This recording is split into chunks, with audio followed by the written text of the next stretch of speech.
Chapter number 4 का पहला question कि किसी क्षेत्र के प्राकृतिक पर्यावरण को समझने के लिए आवश्यक 3 मूल तत्वों में से वो 2 तत्व कौन से हैं जिनका अध्ययन आपने पिछले अध्याय में किया है? तो उन 3 तत्वों जो 2 तत्व हैं आपके वो हैं आपके स्थलाकृतिय और आपके अपवाह। अपवाह का मतलब नदी तंत्र, ठीक है ना? ऑप्शन नंबर सी इसका सही आंसर है। अब आते हैं हम जब क्वेश्चन नंबर 2 की तरफ आपको लेके। क्वेश्चन नंबर 2 है कि जो तीसरे मूल तत्व का नाम है, उस तत्व का नाम क्या है जिसमें इसमें हमने बात किया है इस अध्याय में?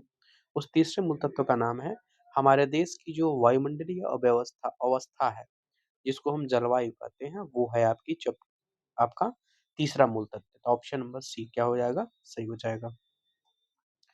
क्वेश्चन नंबर 3 की हम बात करेंगे। क्वेश्चन नंबर 3 कह रहा है कि एक विशाल क्षेत्र में लंबे समयावधि जो 30 वर्षों से अधिक में मौसम की अवस्थाओं तथा विविधताओं का जो कुल योग है वो क्या कहलाता है? इसी कुल योग को हम कहते हैं जलवायु। क्या कहते हैं? जलवायु या एक प्रकार से जलवायु की परिभाषा है जो एक लंबे क्षेत्र में मतलब लगभग 30 साल से अधिक में मौसम की अवस्थाएँ और उनकी जो विविधताएँ हैं उनमें कुल उनका दोनों का योग जो है वो मौसम कहलाता है, ठीक है? अब आते हैं हम क्वेश्चन नंबर 4 की तरफ। क्वेश्चन नंबर 4 क्या कह रहा है कि एक विशेष समय में एक क्षेत्र के वायुमंडल की अवस्था को कौन बताता है? तो ये कौन बताएगा? इसका जो सही आंसर होगा वो होगा आपका मौसम। क्या होगा इसका सही आंसर? ये होगा आपका मौसम। ऑप्शन नंबर सी इसका सही आंसर है। अब आते हैं हम आपको क्वेश्चन नंबर 5 की तरफ। क्वेश्चन नंबर 5 है कि मौसम तथा जलवायु के तत्व निम्नलिखित में से कौन-कौन से हैं? ये आपके जो तत्व हैं, ये आपके कौन-कौन से हो जाएँगे? आपके साथ तापमान भी होगा, वायुमंडलीय दाब, पवन आर्द्रता भी होंगे, वर्षण भी होगा। इसका मतलब हम सभी ऑप्शन की तरफ जाएँगे, हमारे सभी के सभी ऑप्शन ये क्या होंगे? जो मौसम और जलवायु के तत्वों का निम्नलिखित हैं ये, मतलब उसमें से पूरे के पूरे हैं ये। मैं आपको बता दूँ ये पूरा का पूरा बुक है एनसीईआरटी ज्योग्राफी जो आपको 6 से लेकर के 12 तक मिल जाएगी। पूरा आपको 10,000 ज़्यादा क्वेश्चन होंगे और ये एक-एक लाइन जो होगा ना उसका एमसीक्यू मिलेगा। मतलब केवल एमसीक्यू पढ़ लेते हैं तो बुक पढ़ने की बिल्कुल ज़रूरत नहीं होगी। जो 6 से लेके 12 तक का मिलेगा, आपको इस नंबर पे व्हाट्सएप करना होगा 7905858205 पर।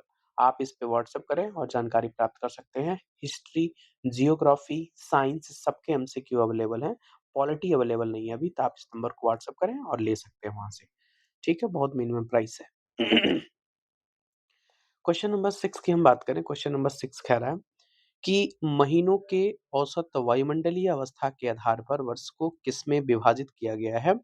तो इसको विभाजित किया गया है ऋतु मतलब जैसे कि ग्रीष्म ऋतु, शीत ऋतु और वर्षा ऋतु, ये आपके हैं ऋतुओं में विभाजित किया गया है। पॉइंट है समझ में आ रहा है? आसान भाषा में है बिल्कुल और ये कह रहा है क्वेश्चन नंबर 7 कह रहा है कि दिसंबर में ऊनी वस्त्र क्यों पहने जाते हैं? इस प्रश्न का उत्तर आप किस अध्ययन में जान सकते हैं? इस किस अध्ययन से जान सकते हैं? आप क्या पढ़ेंगे कि वो आपको इस प्रश्न का उत्तर आप दे पाएँ?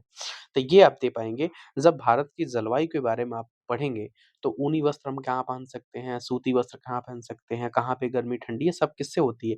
ये सब के सब आपकी जलवायु से पता चलती है, ठीक है ना? ऑप्शन नंबर सी आपका सही आंसर है। बहुत बेसिक तरीके से मैंने सबको बनाया है। क्वेश्चन नंबर 8 की तरफ बढ़ते हैं। कह रहा है कि जो मानसून शब्द है, उस मानसून शब्द की जो उत्पत्ति मतलब व्युत्पत्ति किस अरबी भाषा शब्द से हुई है? बहुत इंपॉर्टेंट क्वेश्चन, क्वेश्चन बार-बार आता है। ये हुआ है मौसिम नामक शब्द से। क्या हुआ है? मौसिम, क्योंकि ये दोनों ऑप्शन सेम हो गया है। अच्छा मौसम, मौसिम, मौसिम सब तो एक सेम है। आप इसमें करेक्शन ले सकते हैं कि ऑप्शन नंबर बी, सी, डी कुछ भी हो सकता है, ठीक है? अब आते हैं हम क्वेश्चन नंबर 9 की तरफ। कह रहा है कि जो अरबी शब्द है मौसिम, इस मौसिम शब्द का अर्थ क्या होता है? इस मौसिम शब्द का अर्थ मैं आपको बता दूँ, इस मौसिम शब्द का अर्थ होता है ऋतु। क्या होता है? ऋतु। तो ऑप्शन नंबर ए नहीं होगा, अगला ऑप्शन की तरफ हम बढ़ते हैं आपका। अगला ऑप्शन आपके सामने दिया हुआ है ऋतु, ऑप्शन नंबर बी आपका सही है। अब आते हैं क्वेश्चन नंबर हम 10 की तरफ। क्वेश्चन नंबर 10 क्या कह रहा है कि मानसून शब्द का अर्थ क्या है? मानसून शब्द का अर्थ क्या है?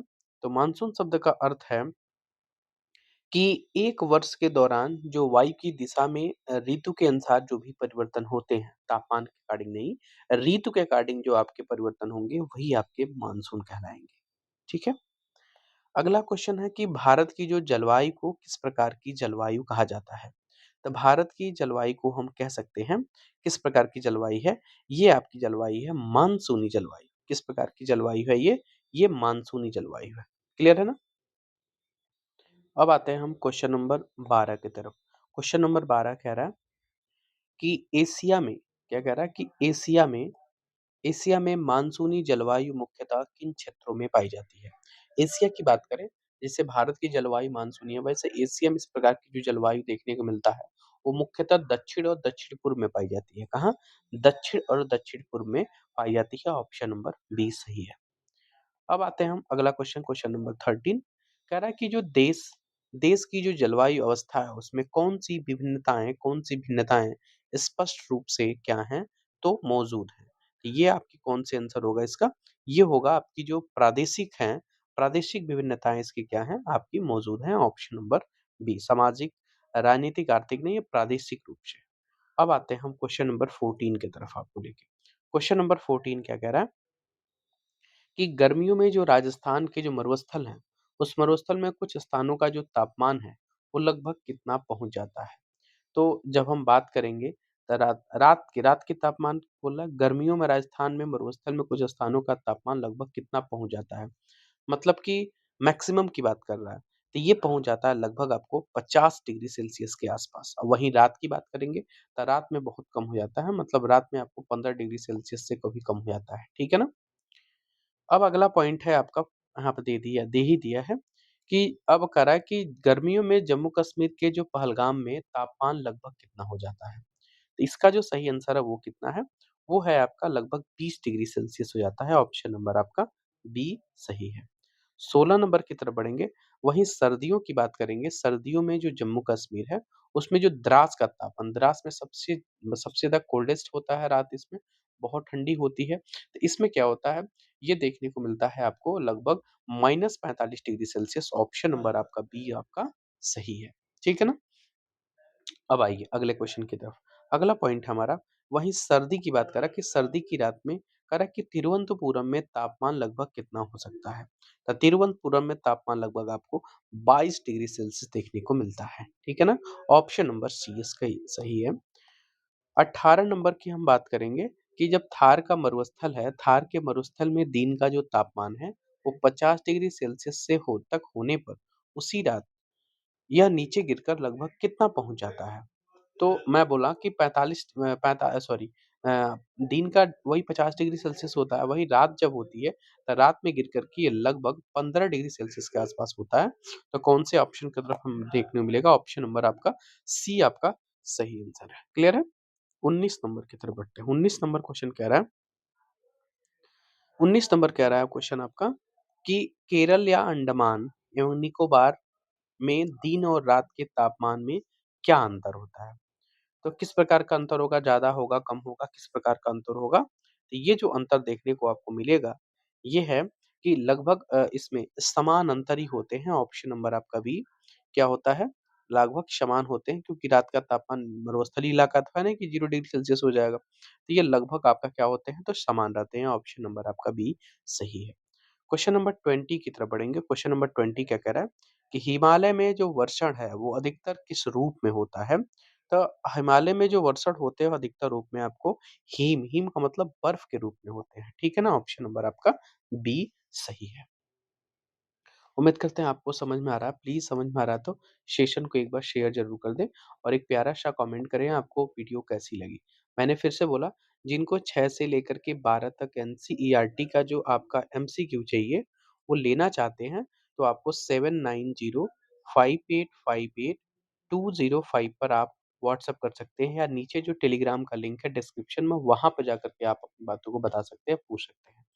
इसमें आपको 10,000 से ज़्यादा एमसीक्यू मिलेंगे और उस 10,000 एमसीक्यू ज़्यादा मतलब कि पूरी बुक का एक-एक लाइन एमसीक्यू मिलेगा, ठीक है ना? हिस्ट्री का भी सेम ऐसे ही है। तो हिस्ट्री, ज्योग्राफी और साइंस इन सब का हिस्ट्री में 9,000, 10,000 क्वेश्चन आपके ज्योग्राफी में और 5600 क्वेश्चन आपको लगभग साइंस में मिलेंगे, ठीक है ना?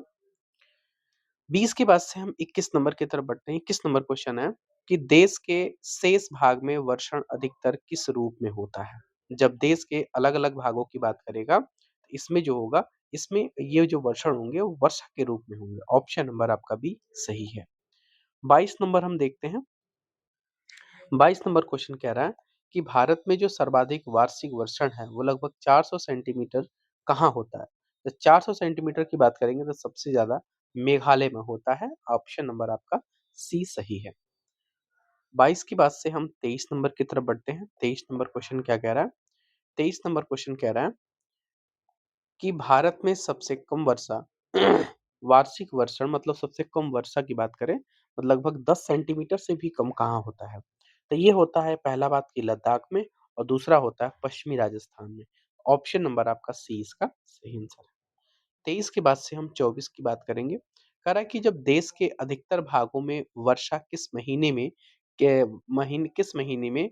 किस महीने से किस महीने तक होती है? जब बारिश का मौसम आपको कब से देखने को मिलता है? मैक्सिमम कब देखने को मिलता है?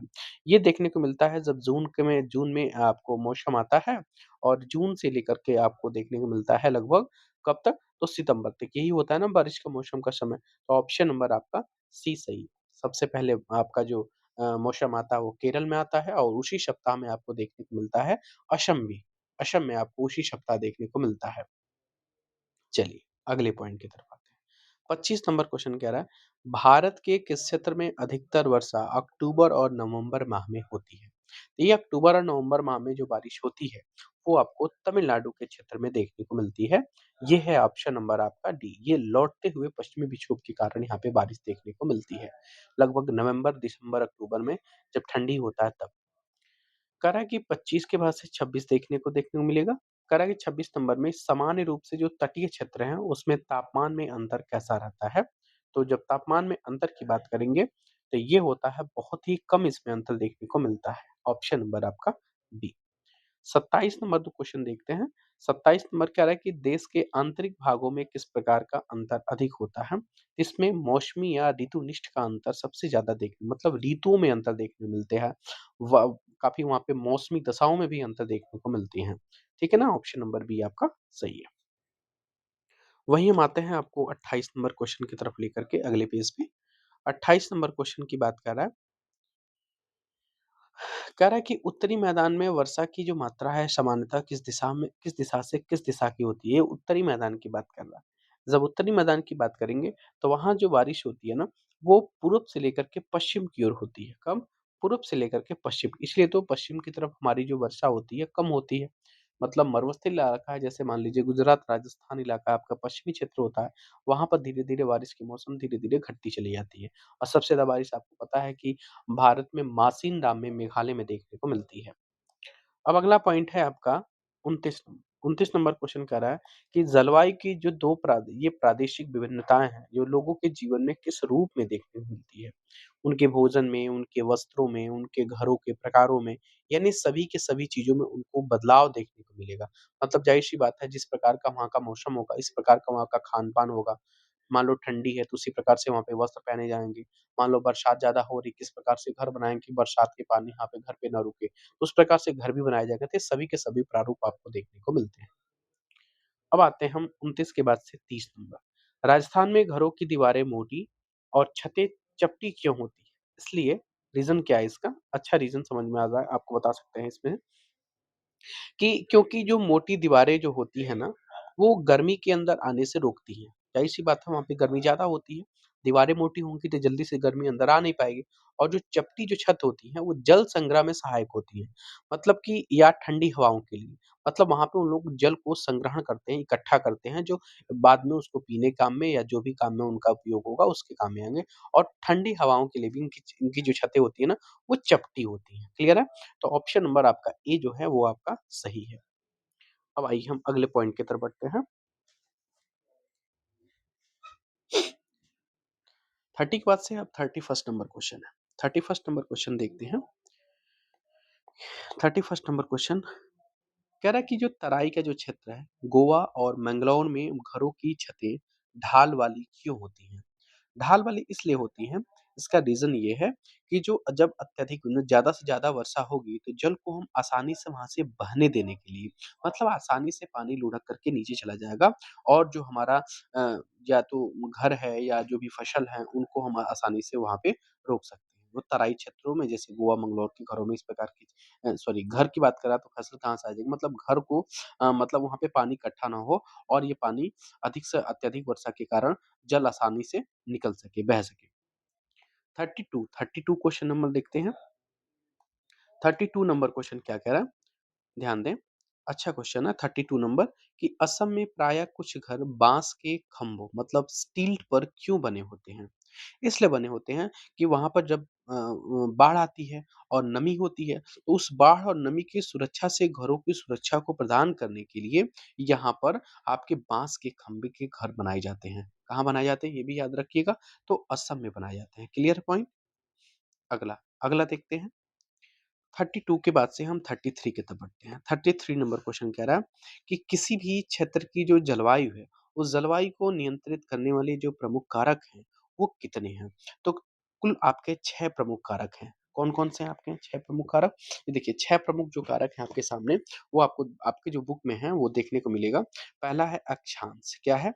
अक्षांश और वहीं दूसरे की बात करेंगे, वही है तुंगता। तुंगता को हम ऊँचाई का भी नाम देते हैं। क्या नाम देते हैं? ऊँचाई। और वहीं पे हम तीसरे की बात करेंगे, जो तीसरा होगा वो होगा आपका वायु दाब। क्या होगा?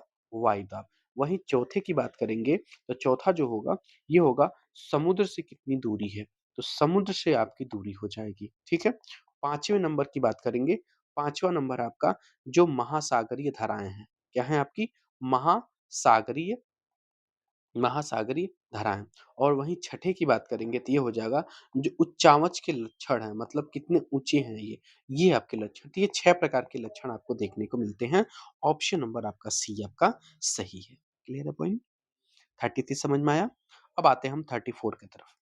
34 नंबर क्वेश्चन कर रहा है, कह रहा है जलवायु को नियंत्रित करने वाले उस जो 6 जो कारक हैं, उस 6 कारक में कौन-कौन से नहीं हैं? हमने बोला अक्षांश आपको देखने को मिलेगा, तुंगता आपको देखने को मिलेगी, महासागरीय धाराएँ देखने को मिलेगी, लेकिन वहीं पे मृदा कारक की बात करेगा, तो मृदा कारक इन 6 कारकों में नहीं आता है, तो ऑप्शन नंबर आपका सी सही है। मैंने बता दिया था कौन-कौन से हैं। अब आते हैं हम 35 के बाद से 36 आपको क्या करना है पीडीएफ लेकर के प्रिंट आउट कराना है, प्रिंट आउट करा के जैसे-जैसे क्लास हो रही है, आपको एक्स्ट्रा पॉइंट जो बताए जा रहे हैं, उन सबको ऐड करना है। ठीक है ना? मैंने फिर से बोला पीडीएफ के लिए आपको इस नंबर पे व्हाट्सएप करना पड़ेगा 7905858205 या इस पे या तो लिंक डिस्क्रिप्शन में दिया गया है टेलीग्राम का, आप टेलीग्राम पर भी जाकर अपनी क्वेरी ले सकते हैं, ठीक है? वहाँ पे डेली क्विज़ होते हैं, क्विज़ के लिए भी आप बिल्कुल जॉइन कर फ्री ऑफ क्विज़ चल रहा है वहाँ पे। कह रहा है कि पृथ्वी की जो गोलाई है, उस गोलाई के कारण इसे प्राप्त सौर ऊर्जा की जो मात्रा है, वो किसके अनुसार अलग-अलग होती है? किसके अनुसार अलग-अलग हो सकती है? तो ये जब मतलब गोलाई की बात करेगा, तो वहाँ पे उनके अक्षांशों की बात करने लगेंगे हम। किसकी बात करने लगेंगे? अक्षांशों की बात करने लगेंगे। ठीक है ना? ऑप्शन नंबर आपका सी आपका सही है। 36 देखेंगे, कह रहा है कि तापमान विषुवत-वृत्त से ध्रुवों को और सामान्यतः क्यों घटता जाता है? इसलिए देखिए, ध्रुवों की ओर समानतः क्यों जाता है? रेडियस जब देखिए, आर जो होता है ना, रेडियस जो होता है ना, वो टेम्परेचर की बात कर रहा है। जब आपका रेडियस बढ़ेगा वहाँ पर, मतलब क्या होगा? जैसे-जैसे हम ध्रुवों से आपका विषुवत-वृत्त की तरफ आते हैं, बोला ना कि विषुवत-वृत्त से ध्रुवों की ओर जा रहे हैं। आपको पता है ध्रुवों पर सबसे ज़्यादा दिन और रात होते हैं ना? वहाँ पर रेडियस आपका क्या होता है? सबसे कम होता है। तो जहाँ पर रेडियस कम हो वहाँ पर आपका दिन और रात ज़्यादा हो, वहाँ पे इस हिसाब से आपका होता है कि तापमान जो विषुवत-वृत्त से ध्रुवों की ओर सामान्यतः क्यों घटता जाता है? इसका जो सही आंसर वो क्या होना चाहिए? ये होना चाहिए ऑप्शन में आते हैं, ऑप्शन में क्या दिया हुआ है? कह रहा है कि वायुदाब के कारण या पवन पवन नियंत्रण के कारण पृथ्वी की देखो हाँ, यही रीज़न है। इसका रीज़न मिल गया। इसका रीज़न ये है कि पृथ्वी की जो गोलाई है, उसी गोलाई के कारण और उसकी ऊर्जा उसकी सौर ऊर्जा की विभिन्नता के कारण। ठीक है ना? समझ में आया? चलिए, अगला हम पॉइंट देखते हैं। अगले पॉइंट की तरफ आते हैं। अगला पॉइंट आपका है 37 नंबर। 37 नंबर देखिए, 37 नंबर क्या कह रहा है? क्वेश्चन नंबर 37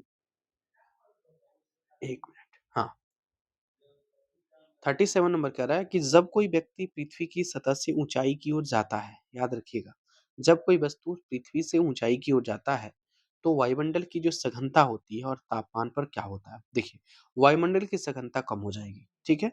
लेकिन आपका जो सघनता कम हो जाएगी और तापमान घट जाएगा। इसका मतलब दोनों ही क्या हो जाएँगे? कम हो जाएँगे। ठीक है ना? सघनता क्या हमने बोला? जैसे-जैसे आप पृथ्वी की सतह से ऊपर की ओर जाते हैं, तो वायुमंडल की सघनता कम हो जाएगी। सघनता कम हो जाएगी कहाँ पे? यहाँ पर है। लेकिन जो तापमान है वो भी घटेगा। तो यहाँ पे बढ़ने की बात बोला तो ये नहीं होगा, इसलिए ऑप्शन नंबर हमारा बी क्या होगा? सही होगा। ठीक है ना? अब 38 की बात करेंगे। 38 कह रहा है कि जो पहाड़ियाँ हैं, वो गर्मी के मौसम में भी ठंडी क्यों होती हैं? इसलिए ठंडी होती हैं, इसका रीज़न क्या है? इसलिए ठंडी होती हैं क्योंकि जो वायुमंडल की सघनता है वो कम है और वहाँ पर तापमान घट रहा है। दोनों की वजह से वहाँ पे जो पहाड़ियाँ हैं, पहली बात की सघनता भी कम है, तापमान टेम्परेचर भी घट रहा है, इसलिए पहाड़ियाँ गर्मी के मौसम में भी हमेशा क्या होती हैं? तो ठंडी रहती हैं। ऑप्शन नंबर बी सही है। अब आते हैं 38 के बाद से 39। 39 क्वेश्चन कह रहा है कि किसी भी क्षेत्र का जो वायु दाब है और जो उसका पवन यंत्र है, उस स्थान के लिए किन कारकों पर निर्भर करता है? तो किन कारकों पर निर्भर करेगा? तो ये करेगा उसकी अक्षांश और ऊँचाई पर। वायु दाब किस पे डिपेंड करेगा? आपकी ऊँचाई पर, ठीक है ना? और वहीं पवन यंत्र की बात करेंगे, वो भी आपके अक्षांश और ऊँचाई पर आपका दोनों ही डिपेंड करेगा। ठीक है? 39 के बाद से हम 40 की बात करेंगे। 30 व 40, 40 नंबर क्वेश्चन कह रहा है कि समुद्र का जो जलवायु है, जलवायु पर कैसा प्रभाव पड़ता है? समुद्र का जलवायु पर जो प्रभाव पड़ेगा, वो आपको देखने को मिलेगा कि उसका समकारी प्रभाव पड़ेगा। क्या प्रभाव पड़ेगा? समकारी प्रभाव डायरेक्ट बुक में दिया हुआ है। किस प्रकार का प्रभाव होगा? तो समकारी प्रभाव होगा, एक प्रकार का प्रभाव पड़ेगा। 41 क्वेश्चन देखते हैं 41 नंबर कि जैसे-जैसे हम समुद्र से दूरी बढ़ देखिए आपको क्या करिए एक बार वीडियो को पॉज़ करिए, खुद से प्रैक्टिस करिए कि हम क्या सही कर पा रहे हैं। उसके बाद से मैं तो उसका आंसर बता ही रहा हूँ, कहीं-कहीं रीज़न भी ज़रूर बता रहे हैं, जहाँ पे एक्सप्लेनेशन की संभावना हम ज़रूर बताएँगे आपको। कह रहा है कि लोग किस प्रकार की मौसम की अवस्थाओं को महसूस करते हैं, जैसे-जैसे समुद्र से हमारी दूरी बढ़ती जाती है, ध्यान दीजिएगा। जैसे-जैसे समुद्र से दूरी हमारी बढ़ती जाएगी, वैसे मुझे किस प्रकार का वैसे-वैसे मुझे उसके जो मौसम की दशाओं का अनुभव होगा, वो विषम परिस्थिति आपकी महसूस होने लगेगी। ठीक है ना? Option number C. आते हैं हम अगले क्वेश्चन, कह रहा है कि अब जो जो विषम मौसमी अवस्थाएँ होती हैं, इसका मतलब कि जो गर्मी में बहुत अधिक गर्म और सर्दी में बहुत अधिक ठंडी, ये विषम मौसम अवस्थाएँ होती हैं, उनको क्या कहते हैं? उनको क्या कहेंगे? उनको कहेंगे किस प्रकार का कि ये महाद्वीपीय अवस्था है। किस प्रकार की अवस्था है? महाद्वीपीय अवस्था के बारे में बात कर रहा है। इसको महाद्वीपीय अवस्था कहते हैं। जब आपकी गर्मी में बहुत अधिक गर्म और सर्दी में बहुत अधिक ठंडी होती है, इनको हम महाद्वीपीय अवस्था का नाम देते हैं, याद कर लीजिए बिल्कुल ऑप्शन नंबर सी। 43 नंबर की बात कर रहे हैं, 43 नंबर क्वेश्चन कह रहा है कि महासागरीय जो धाराएँ हैं, वो किन हवाओं के साथ तटीय क्षेत्रों की जलवायु को प्रभावित करती हैं? किस प्रकार की जलवायु को तटीयों को प्रभावित करती हैं? ये प्रभावित करती हैं आपकी ध्रुवों से चलने वाली बिल्कुल नहीं, ये होगा कि जब समुद्र तट की ओर चलने वाली जो हवाओं हैं, उन हवाओं के साथ। ऑप्शन नंबर आपका बी सही आंसर है। अब आता है 43 के बाद से 44, 44 नंबर क्वेश्चन क्या कह रहा है? 44 नंबर क्वेश्चन कह रहा है कि जब विश्व के अधिकतर मरुस्थल महाद्वीपों के पश्चिमी किनारे पर क्यों स्थित हैं? महाकरे विश्व के जो अधिकतर स्थल हैं, वो महाद्वीपों के पश्चिमी किनारे पर क्यों स्थित हैं? इसलिए क्योंकि वहाँ पर ठंडी महासागरीय धाराएँ बहती हैं। बिल्कुल आसान भाषा में है, क्योंकि वहाँ पर ठंडी महासागरीय धाराएँ बहती हैं। ऑप्शन नंबर ए आपका सही है। ठीक है? चलिए, अगला पॉइंट की हम बात करेंगे 44 के बाद से 45 नंबर। 45 नंबर कह रहा है कि किसी स्थान की जलवायु को निर्धारित करने में किस कारक की महत्वपूर्ण भूमिका होती है? किस कारक की? तो ये होती है उच्चावच की। ध्यान देखिए, उच्चावच की संभावना कहाँ होती है? जब किसी भी स्थान की जलवायु को निर्धारित करने में उस कारक की महत्वपूर्ण भूमिका क्या होती है? उसकी उच्चावच होती है। क्लियर है?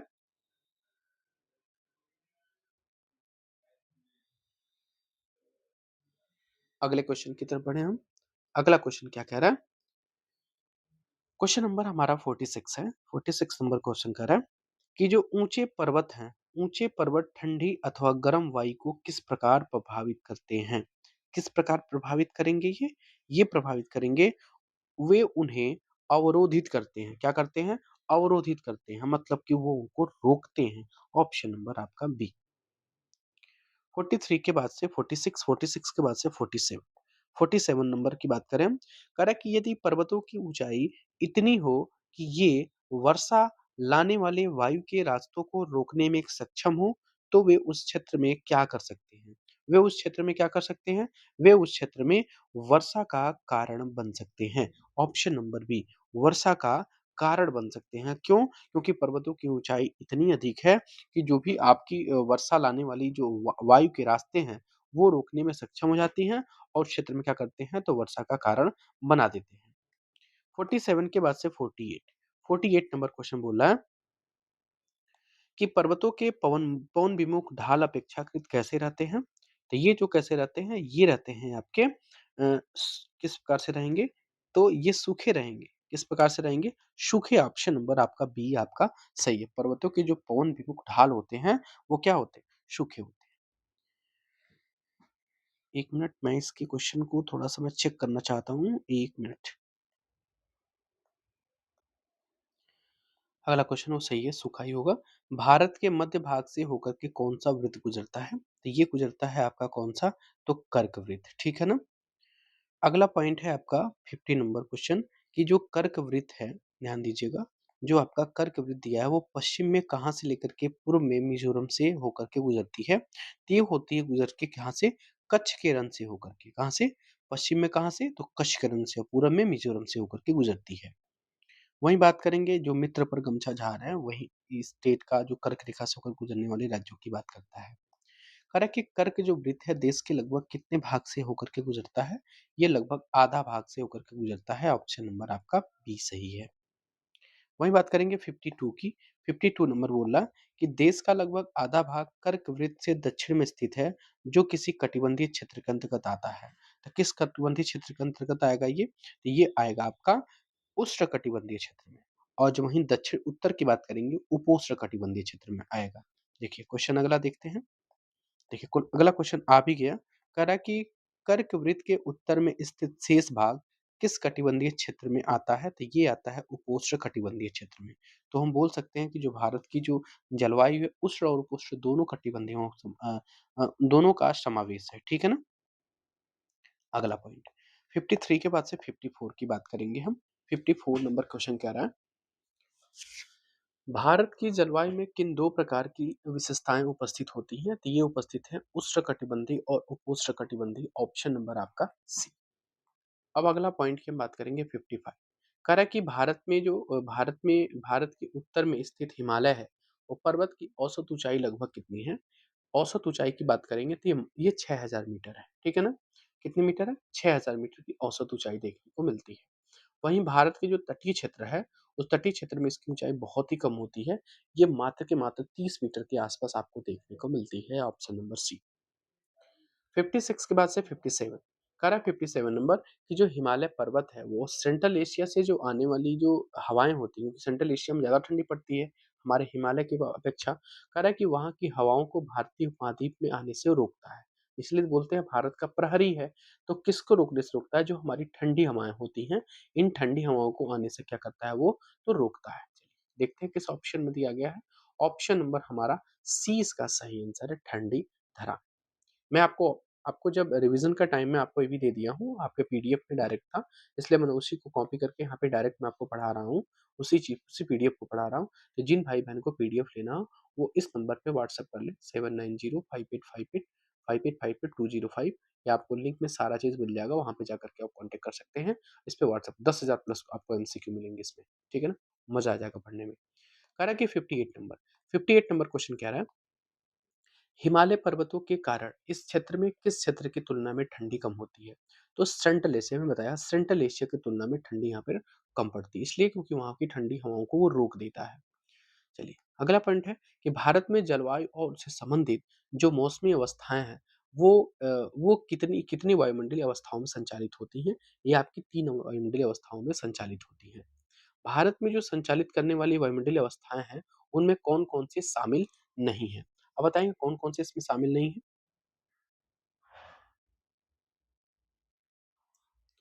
आपकी इसमें जो शामिल नहीं है, ये हैं आपकी चंद्रमा की कलाएँ। चंद्रमा की कलाएँ इससे इसका कोई भी नाता नहीं है, ऑप्शन नंबर बी सही है। यानी वायुदाब, धरातल कोने, ऊपरी वायुदाब और परिसंचरण, ये सारी चीज़ें इसमें आती हैं।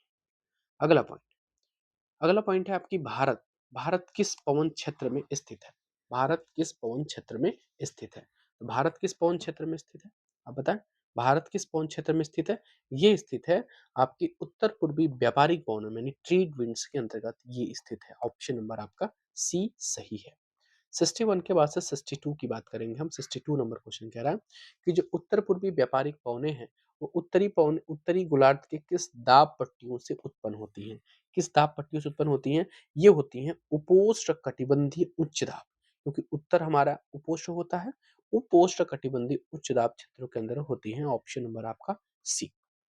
62 के बाद से 63, बहुत मेहनत से मैंने पूरे एमसीक्यू को सजा के रखा, बनाया है, बहुत मेहनत किया है। कह रहे कि कोरियालिस बल के कारण उत्तर पूर्वी व्यापारिक जो पौने हैं, वो किस ओर विक्षेपित होकर के विषुवतीय निम्न दाब की ओर बढ़ती हैं? किस ओर बढ़ती हैं? तो ये बढ़ती हैं आपकी दाहिनी ओर। ऑप्शन नंबर आपका जो बी है, वो इसका सही आंसर है। ऑप्शन नंबर बी आपका सही है, दाहिनी ओर बढ़ती हैं। ठीक है? 63 के बाद से 64 देखने को मिलेगा आपका। 64 नंबर क्वेश्चन कह रहा है कि जो सामान्य उत्तर पूर्वी व्यापारिक पौने हैं, उस पौनों में नमी की मात्रा बहुत कम क्यों हो जाती है? इसलिए हो जाती है, क्यों? क्योंकि ये स्थलीय भागों पर उत्पन्न होती हैं और ये बहती हैं, इसीलिए ऑप्शन नंबर सी। देखिए, बहुत कन्फ्यूजन मैंने आपको क्रिएट क्वेश्चन कर दिया है, क्योंकि समुद्र भागों से उत्पन्न होती हैं, बिल्कुल नहीं उत्तर पूर्वी पौने। उष्णकटिबंधीय क्षेत्र में होती ही नहीं है, क्योंकि दक्षिण में होंगी, ये तो गलत हो जाएगा। तो आपका होगा जो आंसर होगा इसका, ये होगा सी, क्योंकि स्थलीय भागों पर उत्पन्न होती हैं और वहीं पर क्या होती हैं ये, तो बहती हैं। अब आते हैं हम 65 नंबर। 65 नंबर क्वेश्चन देखते हैं। 65 नंबर देखिए, कह रहा है कि पृथ्वी के घूर्णन के कारण जो उत्पन्न आभासी बल है, उस बल को क्या कहते हैं? उस बल को कहते हैं हम कोरियालिस बल। क्या बोलते हैं इसको? उसको बोलते हैं कोरियालिस बल।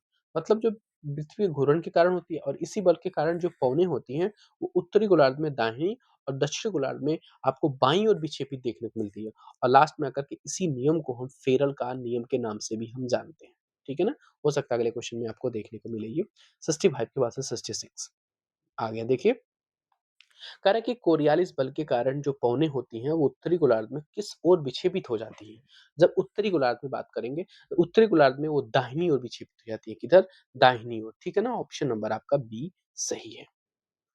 वहीं कोरियालिस बल के कारण जो पौने होती हैं, वो दक्षिण गोलार्ध में किस ओर विक्षेपित हो जाती हैं? तो हो जाती हैं बाईं ओर। किधर?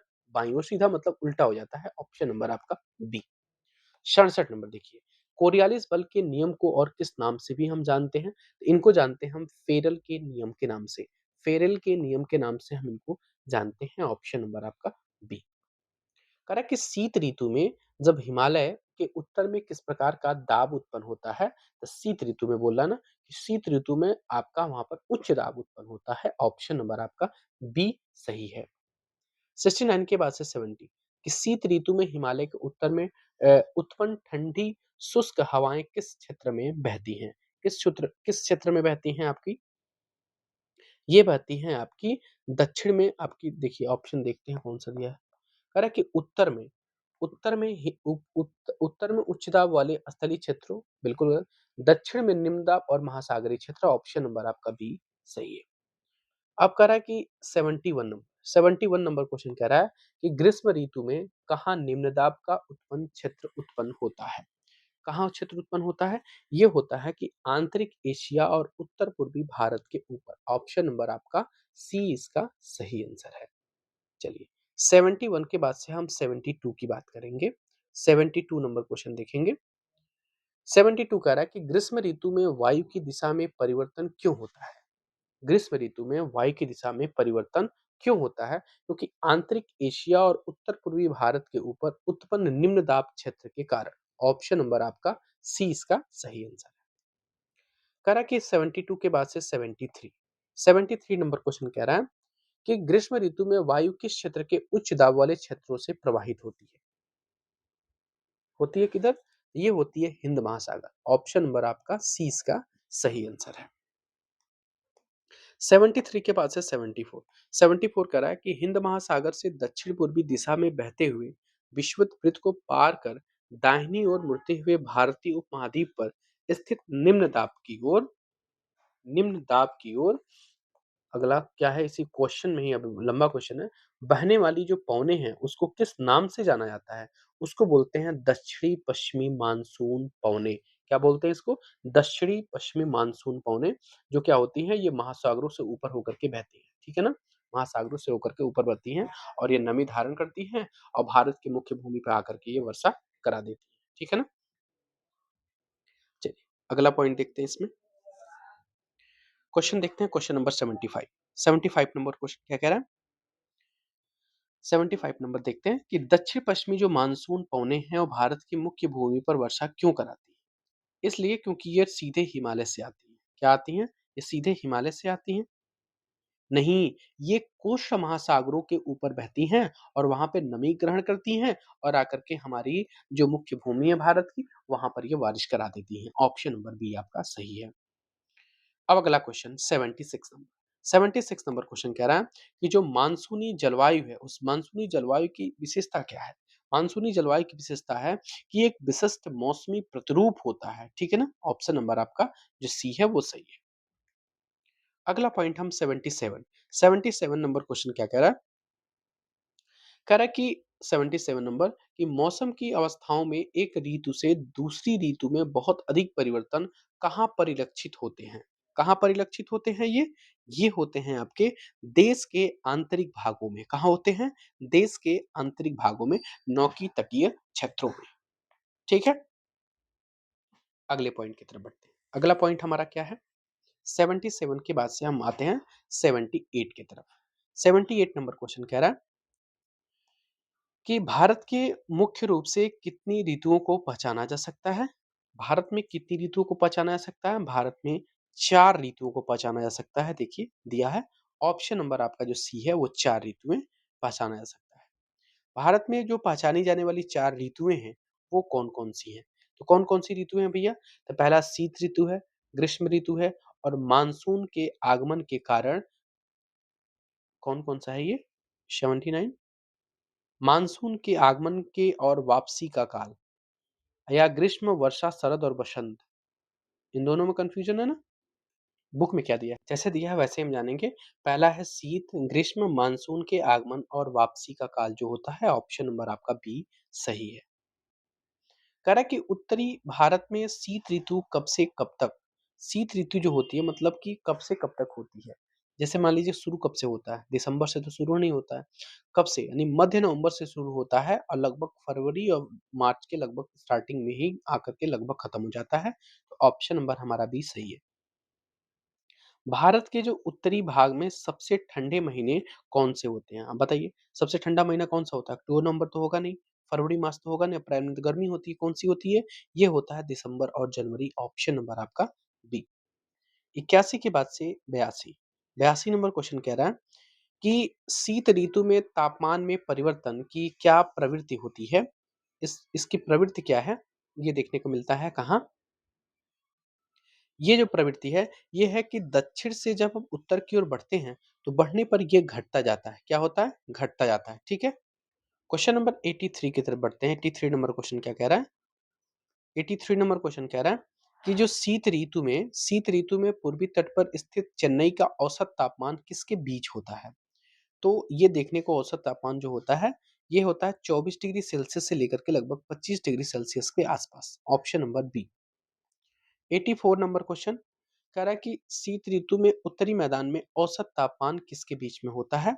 इसका जो औसत तापमान होता है, ये होता है 10 डिग्री सेल्सियस से लेकर के 15 डिग्री सेल्सियस के बीच में होता है। शीत ऋतु में जो उत्तर भारत में जो औसत तापमान लगा लगभग होता है, ये 10 से लेकर के 15 के बीच में होता है ठंडी में।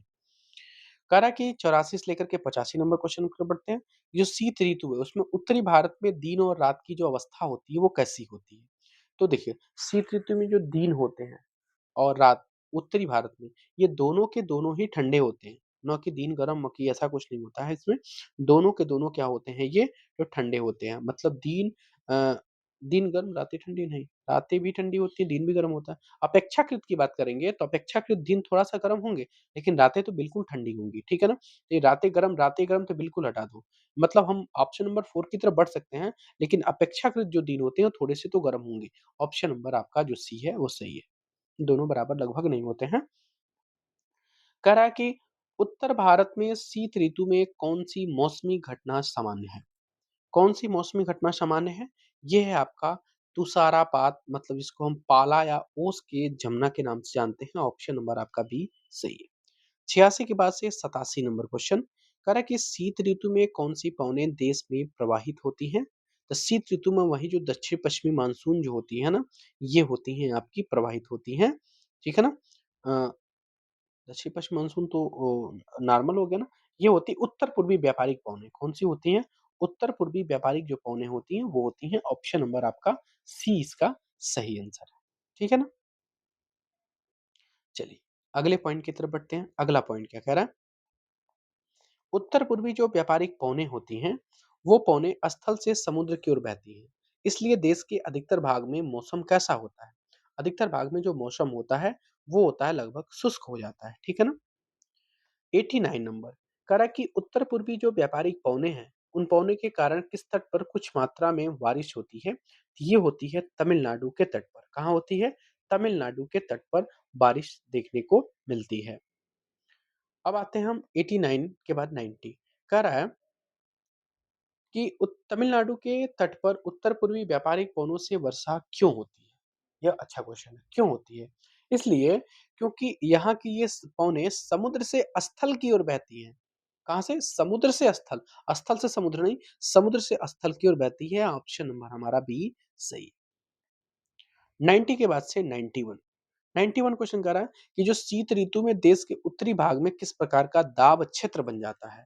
किस प्रकार का दाब क्षेत्र बन जाता है? तो ये दाब क्षेत्र बहुत ही कमजोर उच्च दाब क्षेत्र होता है, क्योंकि वहाँ पे बारिश तो होती नहीं है।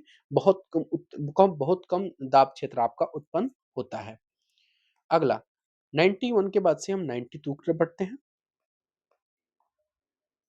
कह रहा है कि उच्चावच से प्रभावित होकर जो शीत ऋतु में हल्की पवनें गंगा घाटी में किस दिशा में बहती हैं? किस दिशा में बहती हैं? ये बहती हैं आपके पश्चिम और उत्तर पश्चिम में। ऑप्शन नंबर आपका बी। 92 के बाद से 93 कह रहा है कि शीत ऋतु के सामान्य मौसम में असमान कैसा होता है? आसमान कैसा होता है? शीत ऋतु में बात करेंगे तो बादलों से घिरा होता हमेशा, मतलब थोड़ा-सा, मतलब वो होता है ना, सूर्य निकल नहीं पाते हैं। ऑप्शन नंबर ए आपका सही आंसर होगा। बादलों से घिरा नहीं होगा, सॉरी।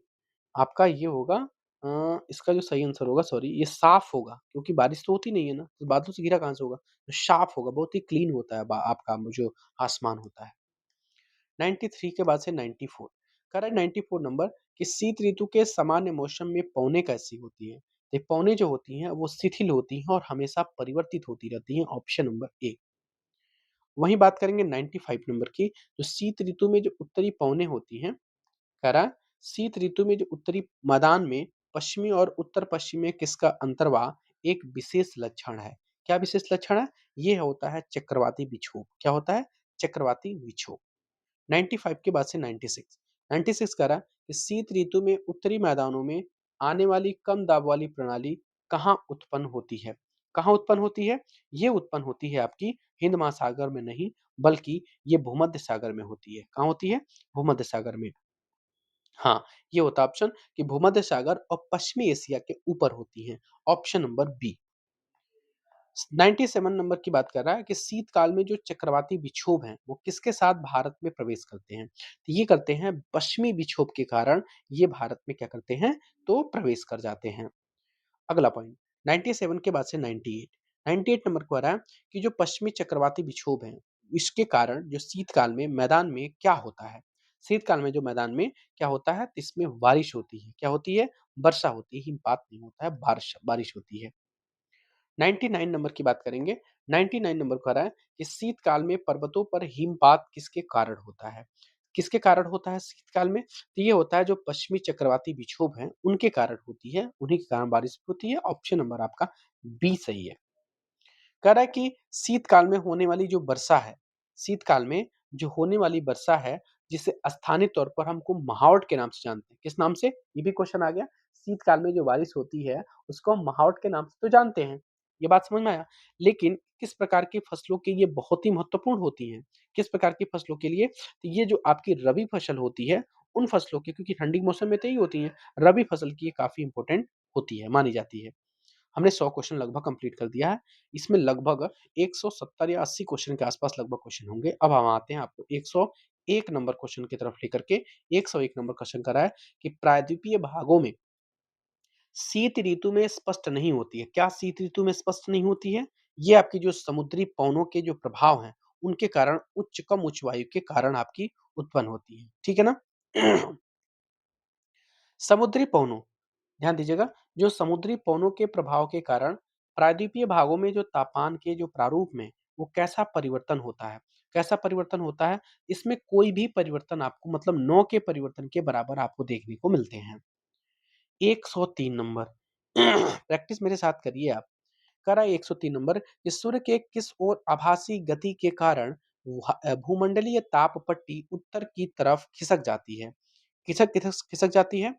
कह रहा है कि जो सूर्य है वो सूर्य के किस ओर आभासी जो गति है वो भूमंडलीय ताप की पट्टी की ओर खिसक जाती है, पट्टी उत्तर की तरफ खिसक जाती है। तो ये होता है उत्तर की ओर, क्या? उत्तर की ओर। ठीक है ना? ऑप्शन नंबर आपका सी। 104 नंबर, भारत में ग्रीष्म ऋतु कब से कब तक प्रारंभ होती है?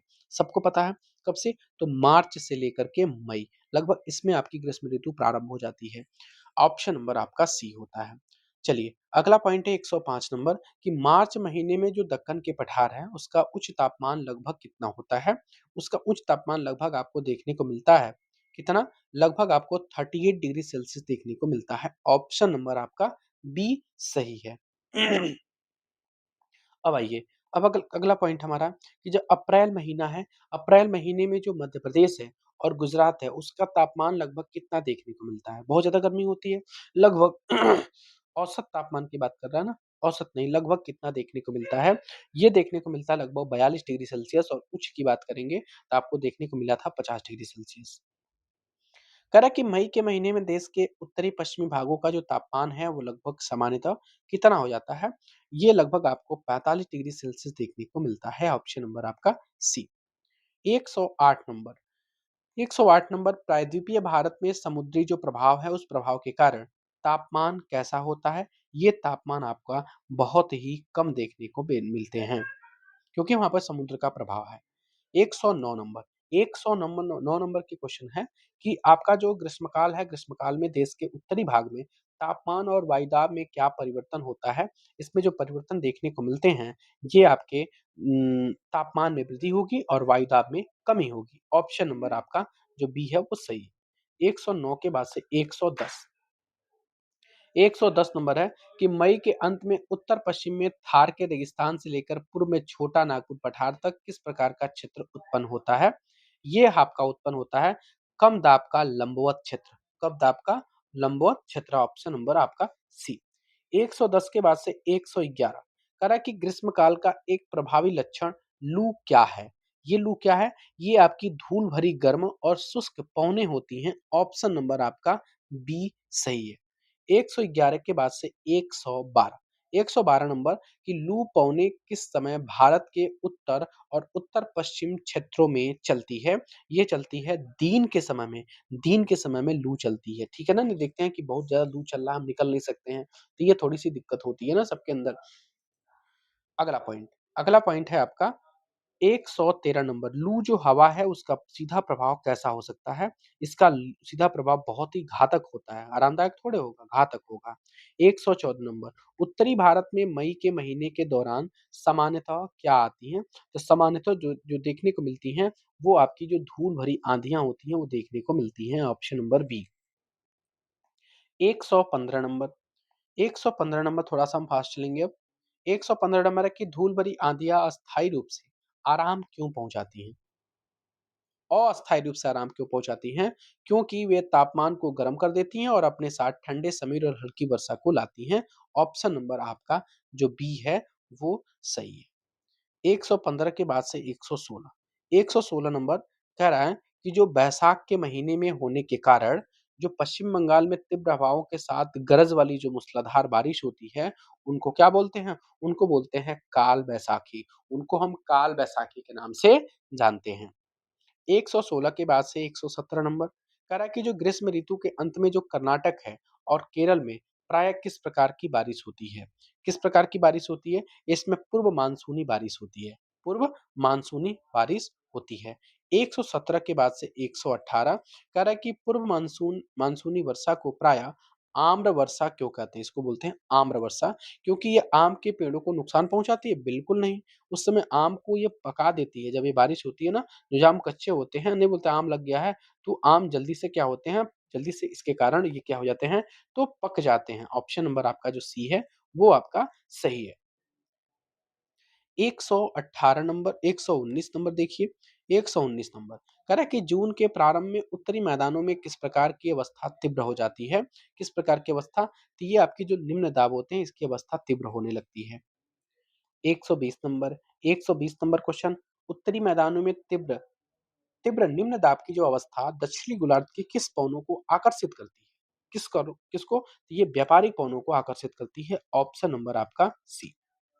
120 के बाद से 121, दक्षिणी गोलार्ध की जो व्यापारिक पवनें हैं, वो दक्षिणी समुद्रों के किस कटिबंधीय क्षेत्रों में उत्पन्न होती हैं? कब उत्पन्न होती हैं? ये उपोष्ण क्या होती है? उपोष्ण कटिबंधीय क्षेत्रों में उत्पन्न होती हैं। 121 के बाद से 122, कहा कि दक्षिणी गोलार्ध से आने वाली जो पवनें हैं, वो अपने साथ बहुत अधिक मात्रा में नमी क्यों लाती हैं? नमी क्यों लाती हैं? ये लाती हैं क्यों? क्योंकि ऑप्शन देखते हैं। क्योंकि वे गर्म महासागरों के ऊपर से होकर के गुजरती है। ऑप्शन नंबर वो इस सी, इसलिए वहां पे पानी इकट्ठा करके वो बारिश करा देती है। कह रहा है कि मानसूनी पौने लगभग कितने औसत वेग से चलती हैं? कितने औसत वेग से चलती हैं? लगभग 30 किलोमीटर प्रति घंटे की रफ्तार से चलती हैं। वहीं बात करें कि जो सुदूर उत्तर पूर्वी भाग को छोड़कर ये मानसूनी पौने देश के शेष भागों में लगभग कितने समय में पहुंचती हैं? तो ये पहुंचती हैं लगभग 1 महीने, मतलब 30 डेज का टाइम लगता है इनको पहुंचने में। अगला 125 नंबर 125 नंबर क्वेश्चन कह रहा है कि जो मौसम है, मौसम के प्रारंभ में पश्चिमी घाट के पवनमुखी भागों में लगभग कितनी वर्षा होती है? तो लगभग 200 सेंटीमीटर से अधिक बारिश देखने को मिलती है। 125 के बाद से 126 कह रहा है कि दक्कन का जो पठार है और मध्य प्रदेश का कुछ भाग में वर्षा क्यों होती है, जबकि यह क्षेत्र वृष्टि छाया क्षेत्र में आता है? इसलिए होती है, इसका रीज़न क्या है? क्योंकि इसमें इस प्रकार से कोई भी पुष्टि तो की नहीं की गई है। चलिए देख लेते हैं। यह पार्ट में स्पष्ट नहीं है, लेकिन यद्यपि यहाँ बारिश होती है, इस बात से ज़िक्र किया गया है। कह रहा है कि इस मौसम की अधिकतर जो बारिश होती है, अधिकतर वर्षा देश के किस भाग में होती है? ये होती है उत्तर पूर्वी भागों में देखने को मिलती है। ऑप्शन नंबर सी। 127 के बाद से अब हम आते हैं आपको 128 नंबर क्वेश्चन की तरफ। 128 नंबर है कि जो खासी पहाड़ियाँ हैं, खासी पहाड़ी क्या है ये? खासी पहाड़ी खासी पहाड़ी के दक्षिणी श्रृंखलाओं में स्थित कौन-सा वो स्थान है, जो विश्व में सबसे अधिक औसत वर्षा वाला प्राप्त होता है? तो वो कौन-सा है? अभी मैंने बताया वो होता है मासिन राम, सबसे ज़्यादा बारिश यहाँ होती है। अगला पॉइंट, गंगा के घाटी में वर्षा की जो मात्रा होती है, वो किस दिशा से किस दिशा की ओर होती हैं? ये होती हैं आपकी पूरब से पश्चिम की ओर, ठीक है ना? पश्चिम की ओर घटती जाती हैं। अगला 130 नंबर, मानसून शब्द से संबंधित जो वर्षा में विराम परिघटना का क्या अर्थ है? इसका मतलब ही होता है आपका क्या? इसका मतलब होता है विराम का, परिघटना का। केवल शुष्क नहीं, केवल वाला तो ऑप्शन ही नहीं है इसमें सही। हाँ, ये है आपका आर्द्र और शुष्क दोनों तरह के अंतराल से संबंधित है। ऑप्शन नंबर आपका सी। 131 क्वेश्चन की तरफ बढ़ते हैं। कह रहा है कि मानसून में आने वाले ये विराम जो शब्द हैं, वो विराम किससे संबंधित हैं? ये संबंधित है मानसून गर्त की गति से। मानसून गर्त की गति से संबंधित हैं। अगला, जब मानसून के गर्त का अक्ष मैदान के ऊपर होता है, तब क्या होता है? तब मैदान के ऊपर जब होगा, तो इसका क्या इफ़ेक्ट पड़ेगा इन पे? देखिए, मैदानों में वर्षा अच्छी होती है। ऑप्शन नंबर आपका बी।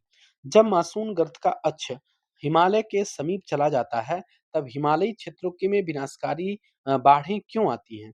इसका रीज़न क्या है?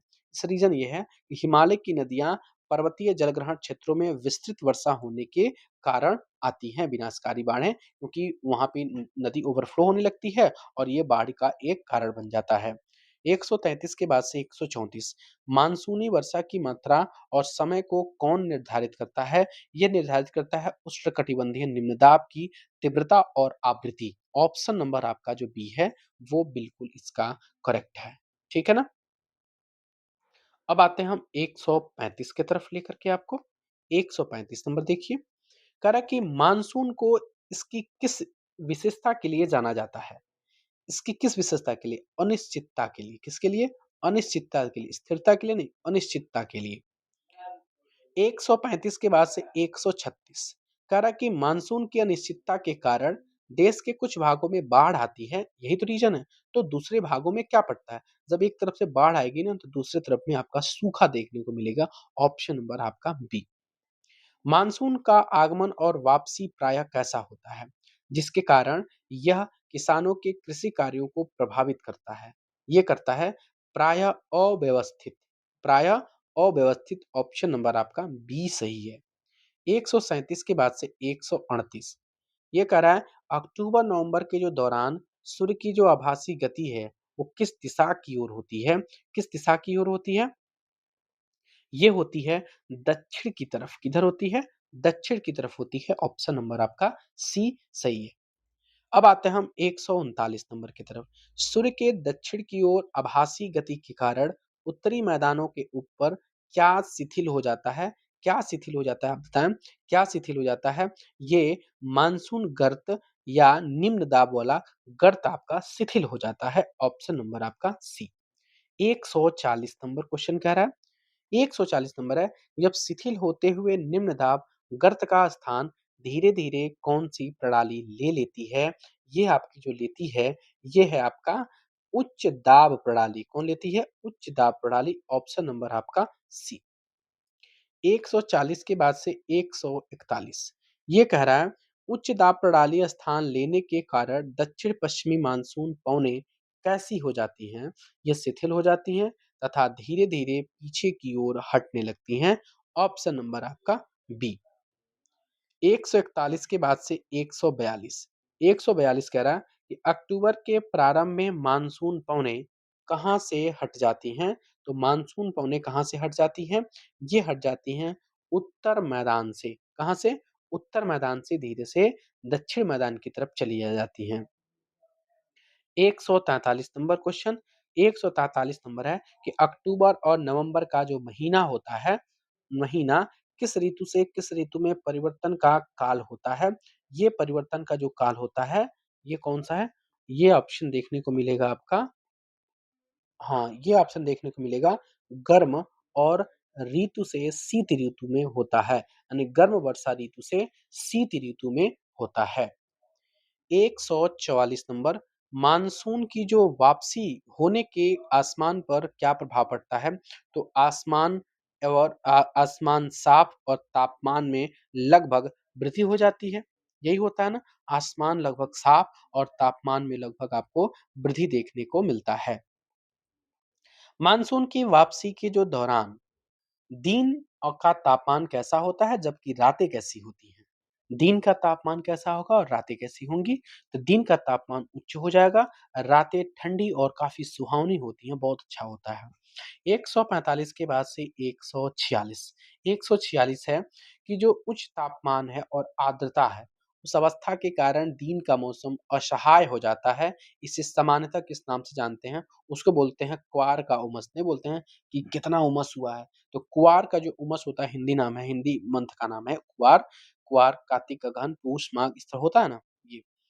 146 के बाद से 147 कह रहा है कि अक्टूबर के उत्तरार्ध में विशेषकर उत्तरी भारत में तापमान में क्या परिवर्तन होता है? तापमान में क्या परिवर्तन होता है? यह तेजी से गिरने लगता है। ऑप्शन नंबर आपका बी सही है। 147 के बाद से 148 148 नंबर क्वेश्चन देखते हैं। कह रहा है कि मासीन नाम विश्व में सबसे अधिक वर्षा वाला क्षेत्र होने के साथ-साथ किस लिए प्रसिद्ध है? और भी इसका रीज़न क्या है जिसके लिए प्रसिद्ध है ये? इसलिए कि वहाँ पर स्टैलेग्माइट और स्टैलेक्टाइट गुफाओं के लिए प्रसिद्ध है ये। कौन? स्टैलेग्माइट और स्टैलेक्टाइट गुफाओं के लिए ये प्रसिद्ध है।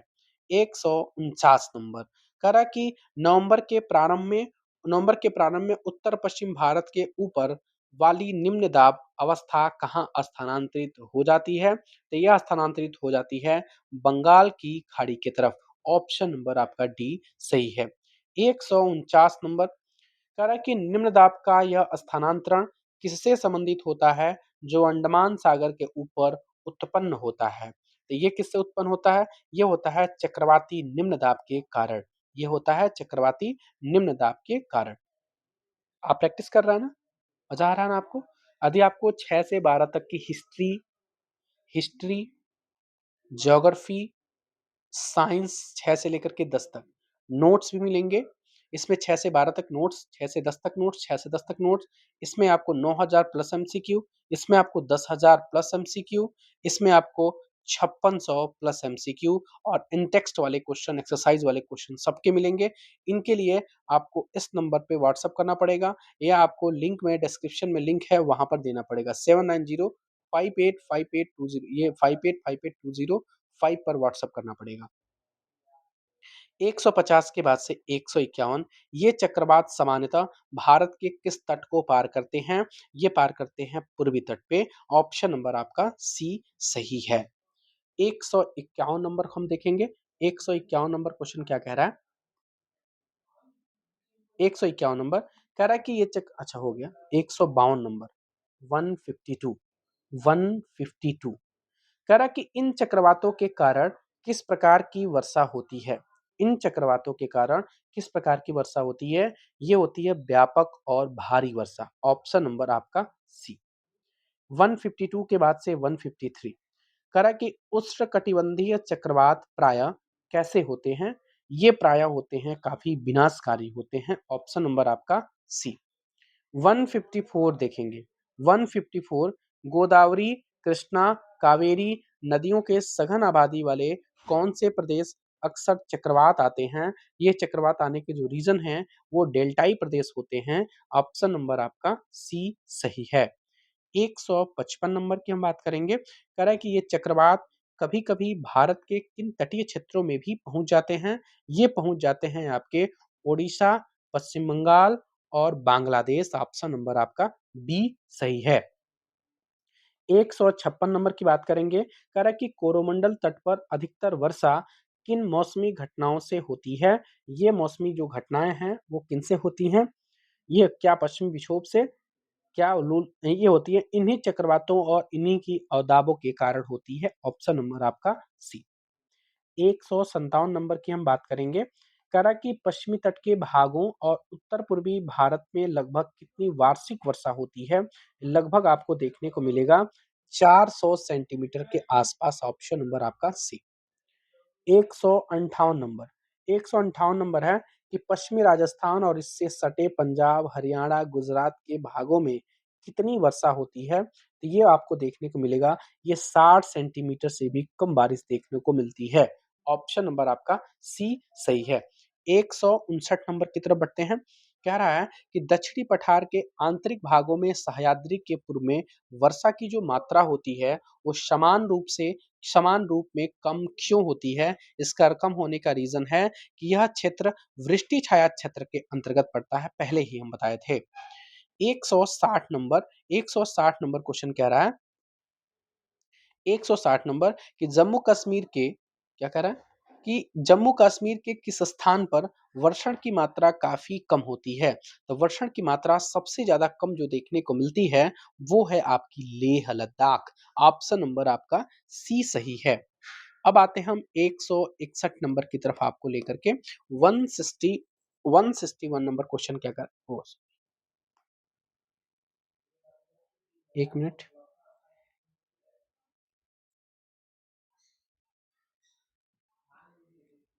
159 नंबर देखिए क्वेश्चन नंबर और 161 नंबर ध्यान दीजिए।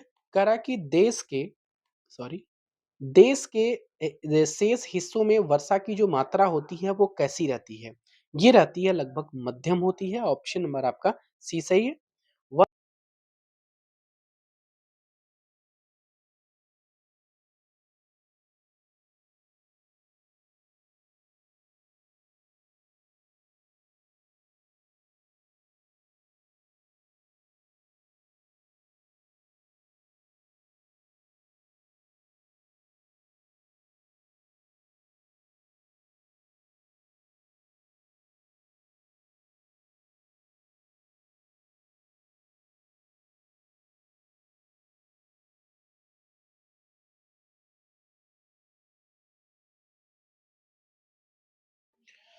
मानसून की प्रकृति के कारण ध्यान देंगे, मानसून की प्रकृति के परिणाम स्वरूप एक वर्ष से दूसरे वर्ष में होने वाली जो वार्षिक वर्षा की जो मात्रा होती है, इसमें मैंने बोला कि आपकी विभिन्नता इसकी क्या होती है, काफी विषमताएं होती हैं। 164 देखने को मिलेगा आपको कि वर्षा की जो विषमता है वो किन क्षेत्रों में अधिक पाई जाती है। सबसे ज्यादा देखने को मिलती है आपकी निम्न वर्षा क्षेत्र में, जैसे आपके राजस्थान और गुजरात हो गया। ऑप्शन नंबर आपका बी सही है। 164 के बाद से 165 कह रहा है कि अधिक वर्षा वाले जो क्षेत्र हैं उस क्षेत्रों में किस चीज का खतरा सबसे अधिक होता है। जो कह रहा है अधिक वर्षा वाले जो क्षेत्र हैं वहां पर आपको किस प्रकार का, वहां पे बाढ़ आने की संभावना आपको सबसे ज्यादा देखने को मिलती है। 166 की बात करेंगे हम, थोड़ा फास्ट करेंगे हम, कि निम्न वर्षा वाले क्षेत्रों में किस चीज की आशंका बनी रहती है, तो उसमें सूखा की सबसे ज्यादा आशंका बनी रहती है। वहीं आपकी बात करेंगे 167 की, कह रहा है कि हिमालय के किस किस चीज से भारत उपमहाद्वीप की रक्षा करता है। जो अत्यंत ठंडी पवनें होती हैं उन पवनों से आपको रक्षा करने को देखने को मिलती है। 167 के बाद से 168 कह रहा है कि हिमालय की सुरक्षा के कारण उत्तरी भारत में अपेक्षाकृत उच्च अक्षांशों के बावजूद कैसा तापमान बना रहता है। कैसा तापमान बना रहता है, ये जो तापमान बना रहेगा ये है आपका निरंतर ऊंचा बना रहेगा। ऑप्शन नंबर आपका बी सही है। 168 के बाद से 169 नंबर है, कह रहा कि प्रायद्वीप पठार में तीन ओर से समुद्रों के प्रभाव के कारण कैसी अवस्था बनी रहती है। ये जो अवस्था है वो है नौ की अधिक गर्म और नौ की अधिक सर्दी होती है। ऑप्शन नंबर ए आपका सही है। 169 के बाद से 170 नंबर कि समुद्रों के समकारी प्रभाव के कारण तापमान की जो दिशाओं में कैसा अंतर पाया जाता है, तो ये अंतर बहुत ही कम देखने को मिलते हैं, बहुत कम अंतर देखने को पाया जाता है। 171 नंबर कह रहा कि भारतीय प्रायद्वीप पर किसकी एकता का प्रभाव बहुत ही स्पष्ट होता है। ये है आपका मानसून की एकता का प्रभाव बहुत ही स्पष्ट होता है। कह रहा कि पवन की दिशाओं का ऋतुओं के अनुसार परिवर्तन तथा उनसे संबंधित ऋतु की दशाएं ऋतु चक्रों को क्या प्रदान करती है। ये ऋतु चक्रों को क्या प्रदान करेगी, ये प्रदान करेगी एक प्रकार का लय प्रदान करेगी। ऑप्शन नंबर आपका ऑप्शन बी सही है। ठीक है ना। कह रहा है कि निम्नलिखित में से कौन सा एक मानसून का एक विशिष्ट लक्षण है। ये विशिष्ट लक्षण आपको देखने को मिलता है वर्षा की अनिश्चितताएं और उसका असमान वितरण। ठीक है। अगले पॉइंट, संपूर्ण भारतीय कह रहा है कि भूदृश्य जीव वनस्पति कृषि चक्र मानव जीवन और उनके त्योहार उत्सव सभी किसके चारों ओर घूम रहे हैं। किसके चारों घूम रहे हैं, ये घूम रहे हैं उनके मानसूनी लय के चारों तरफ घूम रहे हैं। ऑप्शन नंबर आपका जो बी है वो सही है। 175 नंबर कह रहा है कि मानसूनी पवनें हमें जल प्रदान कर कृषि की प्रक्रिया में क्या लाती है। ये प्रक्रिया में काफी इनकी तेजी लाती है। ऑप्शन नंबर आपका सी सही है। मानसूनी पवनें संपूर्ण देश को किस प्रकार बांधे रखती है। ये किस प्रकार बांधे रखती है, ये आपकी बांधे जो रखती है ये है कि जल प्रदान कर कृषि की प्रक्रिया को काफी तेज करके संपूर्ण देश को इस प्रकार से बांध के रखती है। नदी घाटियों जो मानसूनी जलों का संवहन करती है उन्हें भी किस नाम से जाना जाता है। उन्हें जाना जाता है किस नाम से, एक नदी घाटी इकाई के नाम से। ये पूरे चैप्टर का एमसीक्यू फॉर्मेट था। अब आता है आपका जो अभ्यास प्रश्न है उनको हम देखते हैं, उनका जो आंसर होगा उनको भी देखेंगे। पहला क्वेश्चन इसका है, करा कि किस स्थान पर, करा कि दिए गए किस स्थान पर विश्व में सबसे अधिक वर्षा होती है। ये सबसे अधिक जो वर्षा होती है ये होती है मासिनराम में। ऑप्शन नंबर सी मतलब गो सही है। अगला पॉइंट हम देखने को मिलेगा। अगला पॉइंट, ग्रीष्म ऋतु में उत्तरी मैदानों में बहने वाली जो पवन है उसको निम्नलिखित में से क्या कहा जाता है। उसको क्या कहा जाता है, उसको कहा जाता है आपका लू। क्या कहेंगे उसको, लू। अभी हमने पढ़ा था। 180 नंबर कह रहा है कि भारत में मानसून का जो आगमन होगा वो निम्नलिखित में से कब होता है। मानसून का आगमन जो होगा वो जून के प्रारंभ में होता है। ऑप्शन नंबर बी सही है। 181 नंबर, 181 नंबर है कि निम्नलिखित में से कौन सी भारत में शीत ऋतु की विशेषता है। तो शीत ऋतु की जो विशेषता है वो दिन गर्म होगा और रातें क्या होंगी तो ठंडी होंगी। ऑप्शन नंबर आपका ख इसका सही है। इसके साथ ही हम चैप्टर नंबर आपका 4 कंप्लीट करते हैं। एक और थोड़ा सा मैं एक पॉइंट बताना चाहता हूँ जेट धाराओं के बारे में। जेट धाराएं, जो जेट धाराएं होती है ना वो 27 डिग्री सेल्सियस, 27 डिग्री से लेकर के 30 डिग्री के बीच में चलती है। ठीक है। और ये उत्तरी अक्षांशों के बीच में स्थित होती है। किधर, उत्तरी अक्षांशों के बीच में स्थित है। उसके बाद से इन्हें हम उपोष्णकटिबंधीय जेट धाराओं के नाम से जानते हैं। क्या जानते हैं? उपोष्णकटिबंधीय जेट धाराओं के नाम से हम जानते हैं। क्लियर है? ये पॉइंट हमसे थोड़ा-सा इसका एमसीक्यू नहीं बन पाया था, छूट गया था। हम वहीं बात करेंगे गर्मी में 110 किलोमीटर प्रति आवर और सर्दी में हम बात करेंगे ये जेट धाराएँ जो गर्मी में चलती हैं 110 किलोमीटर प्रति आवर और वहीं सर्दी की बात करेंगे, सर्दी में 184 किलोमीटर प्रति आवर के हिसाब से चलती हैं। क्षोभ मंडल में काफ़ी अत्यधिक ऊँचाई पर संकरी पट्टी पाई जाती हैं, जो जेट धाराएँ होती हैं ना, ये क्षोभ मंडल में कहाँ? क्षोभ मंडल में जो इसकी बहुत ही संकरी पट्टी पाई जाती है, उसी संकरी पट्टी में लगभग देखने को मिलती है, लगभग 12,000 मीटर से ऊँचा अधिक होने पर ये हवाएँ, पश्चिमी हवाएँ होती हैं एक प्रकार की, ये देखने को मिलती हैं। ये थोड़ा-सा पॉइंट हमसे छूटा हुआ था।